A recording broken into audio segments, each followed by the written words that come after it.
47ª edição do Festival de Gramado, e a gente vai conversar um pouquinho sobre Bacurau.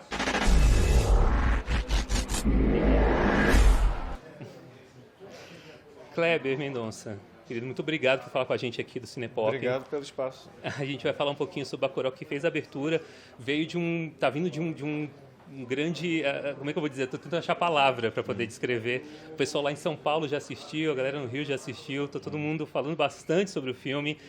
Eu não sei nem por onde começar, para falar a verdade. A gente tem uma ideia, né, quando a gente vê o trailer e lê, né, a sinopse, tem uma ideia, e de repente a gente assistir uma coisa completamente diferente. Como é que você chegou nessa construção do filme que a gente tem hoje? Bom, a gente trabalhou quase 10 anos nesse filme, né? Então nós tivemos muito tempo para amadurecer muitas ideias. Ele foi feito durante todos os processos de realização do Som ao Redor, do Aquários, do Recife Frio, do filme que Juliano dirigiu, Mensano em Corpore Sano, da nossa própria vida pessoal, de ter menino, ter filho. E aí, depois do Aquários, que foi um filme extremamente bem recebido, a gente partiu para finalmente se concentrar e chegar em Bacurau. E desde o início a gente teve a sensação de que o Bacurau ele fugia de vários climas e estruturas muito conhecidas do cinema brasileiro, né? E até pelo fato de ser um filme de ação, um filme de gênero, um pouco de um filme de horror, um pouco de um filme de ficção científica, isso parecia ser uma leitura de roteiro muito inesperada para quem lia o roteiro, né? Então, a ideia de surpreender, ela veio muito naturalmente dentro do roteiro. E quando a gente partiu para fazer os trailers agora e teasers para o lançamento, isso foi muito pensado para, a gente precisa mostrar alguma coisa, mas ainda assim a experiência de descobrir o filme na tela de cinema tem que ser uma coisa completamente diferente, o que bate com o que eu acho que você está falando. É interessante porque a gente, quando falava do filme, tentava falar um pouco do filme, não tinha nada, aí eu consegui, através de uma resenha de Cannes, ter uma noção do que eu podia esperar, e ainda assim, quando eu fui ver o filme agora, eu vi que tem mais coisas escondidas. Tem muita coisa. E, assim, a sensação que eu tenho é que é um filme, eu acho que a palavra, não sei se seria a expressão para definir, um filme de resistência, por assim dizer. Ele me remete em alguns aspectos até ao que você me começou com Aquários, também já trazia muito essa questão dessa dicotomia entre uma pessoa resistindo para existir. Esse filme tem uma coisa de resistência de memória, talvez, a coisa do museu. Sim. E isso é interessante, até porque você falou que 10 anos e está tão atual, tão sobre o que a gente está falando hoje. Pois isso é uma coisa muito louca. Já tinha acontecido com Aquários, que é um filme sobre uma mulher que luta contra um grupo de homens corruptos que querem despejá-la da sua casa. E a gente fez isso. Eu escrevi o roteiro 2 anos antes do golpe contra Dilma Rousseff, e aí a gente filmou 1 ano antes do golpe contra Dilma Rousseff, e o filme foi lançado exatamente no momento em que a Dilma foi ejetada da sua casa e do seu mandato, que foi um mandato eleito democraticamente. E agora com Bacurau, eu não acho que essa é uma questão de Brasil, é uma questão de mundo. Durante o processo de roteiro aconteceu algo extremamente inusitado, que foi Donald Trump foi eleito presidente dos Estados Unidos. Então, durante muito tempo, ele era um candidato e ninguém realmente levava a sério a eleição do Donald Trump. E a partir do momento em que ele foi eleito, isso teve um impacto no roteiro. Eu e Juliano, a gente discutiu como é que isso vai impactar o roteiro, né? Mas o mundo alcançou o roteiro de uma certa forma, né? O roteiro, acho que 5 anos atrás ele era muito mais absurdo e hoje ele é um pouco menos absurdo, né? Falando dessa questão, não vou dizer de absurdo, mas para mim tinha alguns aspectos, principalmente no começo, que lembrava muito coisas como Buñuel, e de repente tinha um quê também muito de cinema novo, muito Glauber Rocha, que vem de uma época de ditadura, uma época tensa. Sim. Você acha que foi proposital, uma coisa cíclica, foi uma coisa que te apoderou para poder trabalhar nisso?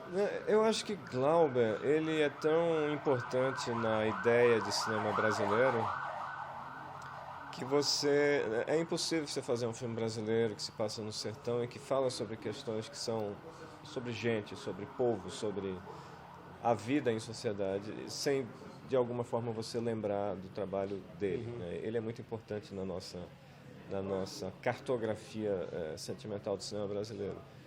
Mas, na verdade, o roteiro ele se desenvolveu de uma maneira muito orgânica sobre questões que, na verdade, não são futuristas, elas são, na verdade, da história do Brasil. Né? Sim. O Brasil é um país que, infelizmente, fica repetindo os mesmos erros históricos, né? Em relação a várias coisas, né?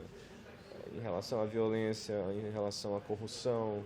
São temas que, infelizmente, não saem de moda no Brasil.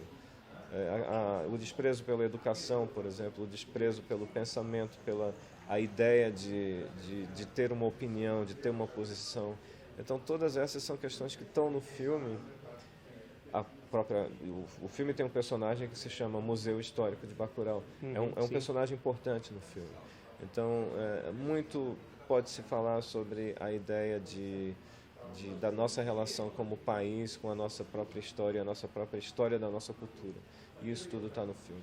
Eu estou tentando não levantar coisas, porque senão não vou ter crítica. Tem muita coisa para falar, assim, algumas imagens, principalmente no começo, quando tem aquela caminhada, a coisa dos caixões, a escola, a ruína da escola. Sim. Enfim, e eu acho assim, eu queria saber, na verdade, de você, para finalizar, o trabalho em si, da construção desses personagens, o quanto você acha que eles refletem esse Brasil de hoje?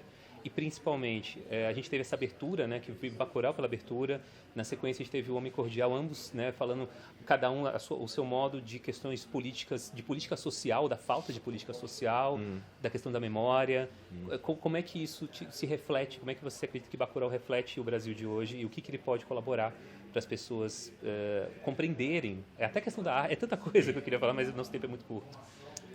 Eu e Juliano, nós somos brasileiros, né? Nós somos cidadãos brasileiros e nós somos de Pernambuco, nordeste do Brasil.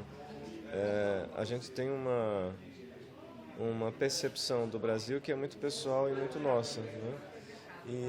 E o Brasil é um lugar extremamente rico espiritualmente e materialmente, mas que tem uma série de forças históricas que meio que lutam contra ele mesmo, né? Essa é a minha percepção. E toda vez que você faz um filme ou escreve um livro ou conta uma história relacionada à vida no Brasil, é inevitável que a gente vai abordar temas que são conflituosos, né? Que são conflitos. Né? Um pequeno exemplo, uma patroa que fica revoltada que a empregada tem um iPhone. Isso aconteceu já na família de um grande amigo. Eu acho isso uma coisa absolutamente brasileira. E aí você coloca isso num filme e aí você tem uma cena sobre o Brasil a partir de um telefone. E as pessoas acham estranho, né, às vezes. As pessoas acham estranho, porque existem códigos de como cada classe deve se comportar. É uma coisa muito brasileira. Então é esse tipo de coisa que me interessa como artista, como observador do Brasil. Eu acho que, na verdade, deve dar um trabalho muito grande você fazer um filme de 2 horas onde você não vê o Brasil. Deve ser muito trabalhoso fazer isso. Deve ser, assim, usar muitos efeitos especiais para você conseguir evitar o Brasil, e muitos filmes fazem isso e eu fico pasmo. Né? Como é que você vê um filme, você sabe que se passa no Brasil, as pessoas falam português brasileiro, mas você não consegue reconhecer o Brasil porque o filme escolheu evitar tudo que é o Brasil, porque não... O que é incômodo. É incômodo, não pega mal, não deixa quieto. O tipo de cinema que a gente faz absolutamente não é assim. A gente pega muito filme americano que fala sobre máfia, sobre violência, e quando faz no Brasil as pessoas se incomodam, não pode falar mal do Brasil no cinema. Isso. Eu acho que talvez seja por aí. Mas não é falar mal do Brasil, porque Bacurau, Aquários e O Som ao Redor... O Som ao Redor talvez seja um filme mais austero, mais frio, né? Mas eu não acho que O Som ao Redor fala mal do Brasil. Ele mostra a vida no Brasil. O Aquários, eu acho que ele absolutamente não fala mal do Brasil. Ele, na verdade, é muito carinhoso com nós brasileiros, né? Com a ideia afetiva do Brasil. E o Bacurau é um filme muito sobre o Brasil. Agora, o Brasil é barra pesada também. Né? E o Brasil é lindo também. Né? Esse equilíbrio é que eu acho que precisa estar nas narrativas sobre o Brasil. O Brasil não é só um lugar horrível. Eu vivo no Brasil, eu amo o Brasil. Eu sou um brasileiro que ama o meu país. Mas o Brasil é duro também, né? É, hardcore. Kleber, muito obrigado pelo seu tempo. Parabéns pelo filme. Muito obrigado. Parabéns pela abertura. A abertura foi incrível aqui. Acho que foi intensa. massa. Foi muito legal. Você já tinha visto? Não, vi agora. incrível. Assim, eu achei maravilhoso. Obrigado mesmo. Meu nome é Kleber Mendonça Filho, eu estou aqui no Festival de Gramado, onde ontem a gente exibiu Bacurau pela primeira vez. Eu quero convidar todo mundo para ir aos cinemas, ver Bacurau. Bacurau é um filme de ação brasileiro, é um filme de aventura, é um filme para ser visto numa sexta-noite ou num sábado à noite. Felizmente a vitrine vai passar ele em vários outros dias e horários. Sim. Mas vão ver o filme, eu acho que há algo de muito especial para ser descoberto nesse filme. E é um filme muito misterioso também. É isso aí, 47ª edição do Festival de Gramado. Valeu, gente, até a próxima.